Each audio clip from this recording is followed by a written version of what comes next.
प्यारे बच्चों, मैं उमेश कुमार हिंदी की कक्षा में आप सभी का स्वागत करता हूं। बच्चों, आज हम लोग पढ़ेंगे पुनर्मिलन। पुनर्मिलन जयशंकर प्रसाद जी द्वारा एक रचा गया पाठ है, जिसमें 3 पात्र की बात की गई है, ईड़ा, मनु और श्रद्धा।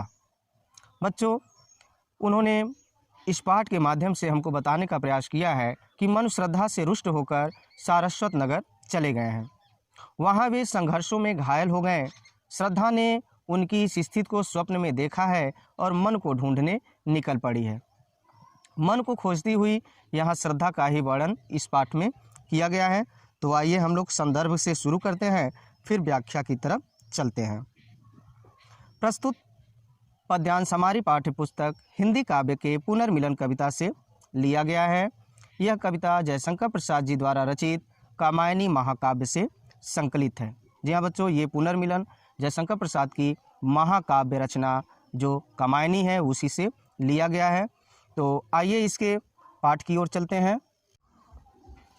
चौंक उठी अपने विचार से, कुछ दूर आगत ध्वनि सुनती, इस निस्तब्ध निशा में कोई चली आ रही है कहती, अरे बता दो मुझे दया कर, कहाँ प्रवासी है मेरा, उसी बावले से मिलने को डाल रही हूँ मैं फेरा।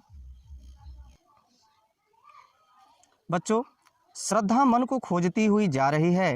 रात का समय, एकांत निर्जन वन, विचारों में डूबी वह चली जा रही है। ईड़ा अपने विचारों में डूबी हुई बैठी है। अचानक दूर से आई आवाज़ को सुनकर वह चौंक पड़ती है। चौंक उठी अपने विचार से, कुछ दूर आगत ध्वनि सुनती। कुछ दूर से आई हुई ध्वनि को सुनकर ईड़ा चौंक उठती है। जी हाँ बच्चों, इसमें ईड़ा की बात की गई है। ईड़ा बैठी हुई है। कुछ दूर आगत, इसमें संधि है, दीर्घ संधि है। इसमें 2 शब्द जुड़े हैं, एक है दूर और दूसरा है आगत। तो दूर से आई हुई ध्वनि को सुनकर के ईड़ा चौंक उठती है। इस निस्तब्ध निशा में कोई चली आ रही है कहती।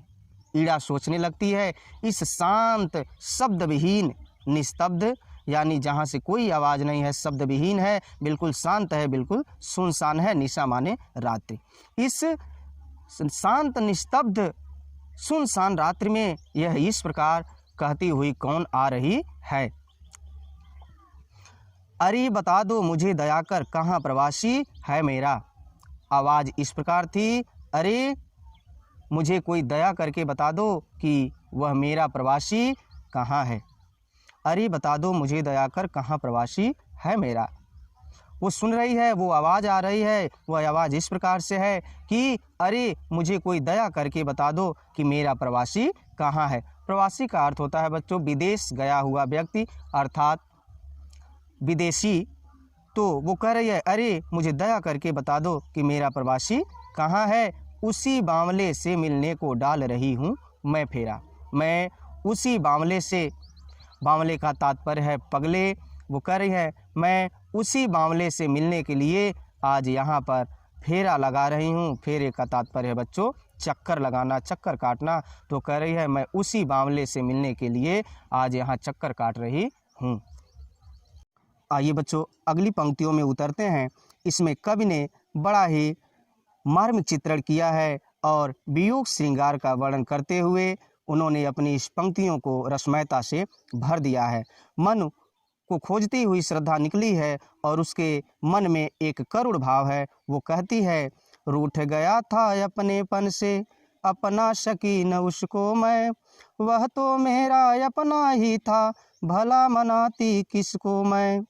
यही भूल अब सूल सदृश हो, साल रही उर में मेरे, कैसे पाऊंगी उसको मैं, कोई आकर कह दे रे। जी हाँ बच्चों, ईड़ा ने दूर से आती हुई ध्वनि को सुना। यह ध्वनि श्रद्धा की थी, यह आवाज़ श्रद्धा की थी। श्रद्धा कह रही थी कि मैं अपने बिछुड़े प्रियतम से मिलने के लिए ही फेरा लगा रही हूँ।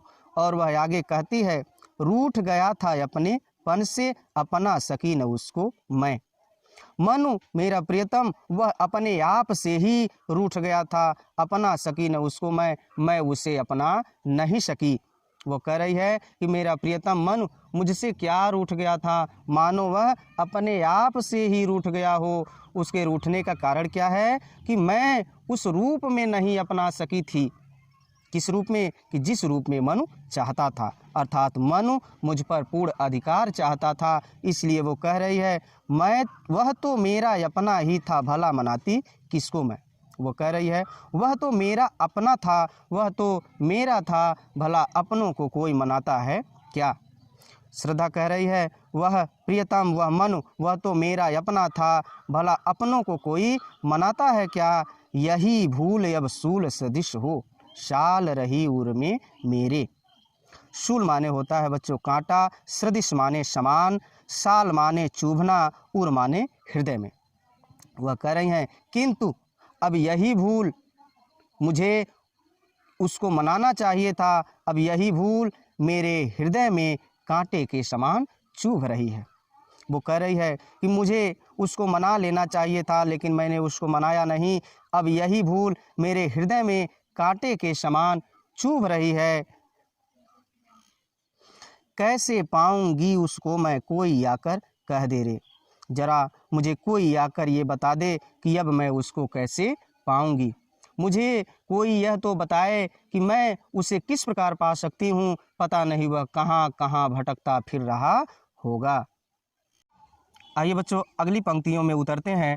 इसमें कवि कहते हैं कि श्रद्धा ने अपने बिछुड़े पति मन को स्वप्न में घायल और मरणासन्न अवस्था में देखा।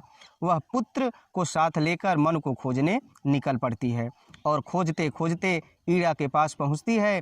ईड़ा श्रद्धा की अस्त व्यस्त दशा का चित्रण इसमें की है। वो कहती है ईड़ा उठी दिख पड़ा राजपथ, धुंधली सी छाया चलती, वाड़ी में थी करुण वेदना, वह पुकार जैसी जलती। शिथिल शरीर वसन वृषंखल, कबरी अधिक अधीर खुली, छिन्न पत्र मरकंद लुटी सी, ज्यों मुरझाई हुई कली। छिन्न पत्र मरकंद लुटी सी, ज्यों मुरझाई हुई कली। ईड़ा उठी दिख पड़ा राजपथ। ईड़ा ने जब उठकर देखा तो उसे राजपथ पर एक धुंधली सी छाया दिखाई सी पड़ रही थी। ईड़ा उठी दिख पड़ा राजपथ। ईड़ा जब उठकर देखती है तो उसे राजपथ पर एक धुंधली सी छाया चलती हुई दिखाई पड़ रही है।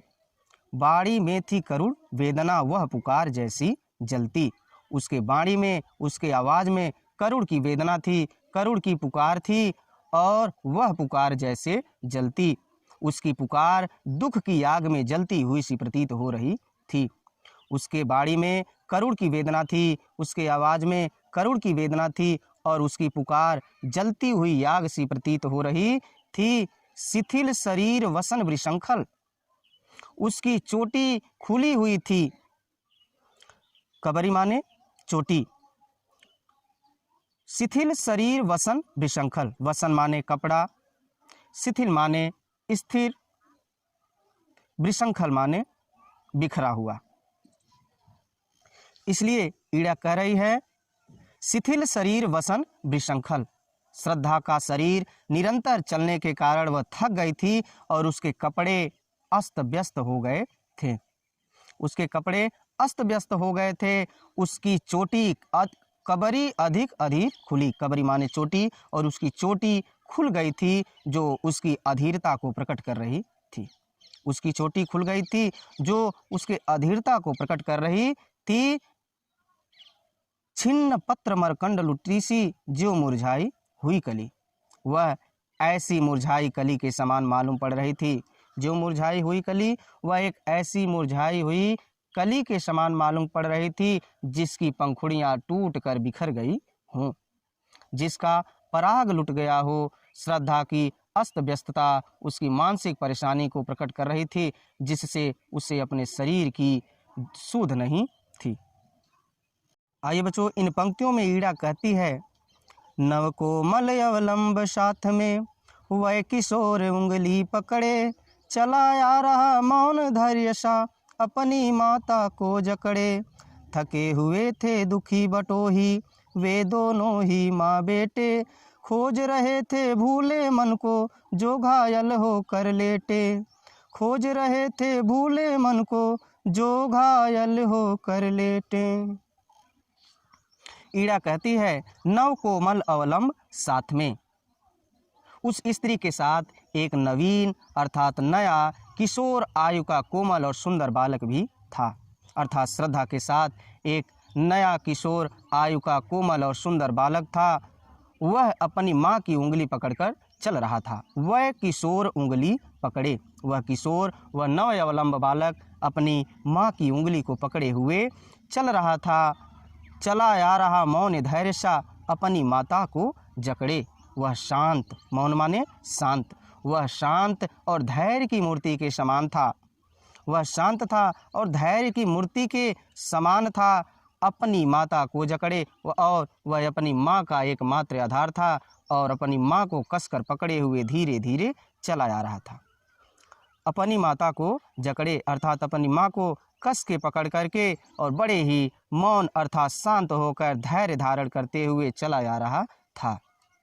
थके हुए थे दुखी बटोही वे दोनों ही माँ बेटे। वे दोनों ही पथिक अर्थात वे दोनों ही माँ बेटे अत्यंत ही थके हुए से प्रतीत हो रहे थे। वो दोनों पथिक, वे दोनों माँ बेटे बहुत ही थके प्रतीत हो रहे थे, अत्यंत थके हुए थे और खोज रहे थे भूले मन को जो घायल होकर लेटे। वे दोनों उस भूले हुए मन को खोज रहे थे। वे दोनों उस भूले हुए मन को खोज रहे थे जो घायल होकर लेटे, जो घायल होकर लेटा हुआ था। वे दोनों ही अर्थात माँ और बेटे वे दोनों भूले हुए मन को खोज रहे थे जो घायल होकर लेटा हुआ था। बच्चों, ये जयशंकर प्रसाद जी द्वारा पुनर्मिलन पाठ आपको कैसा लगा ये कमेंट बॉक्स में ज़रूर बताएं और अगर वीडियो अच्छी लगी हो तो वीडियो को लाइक कर देना। मिलते हैं फिर पुनर्मिलन पाठ के भाग 2 के रूप में। तब तक के लिए धन्यवाद।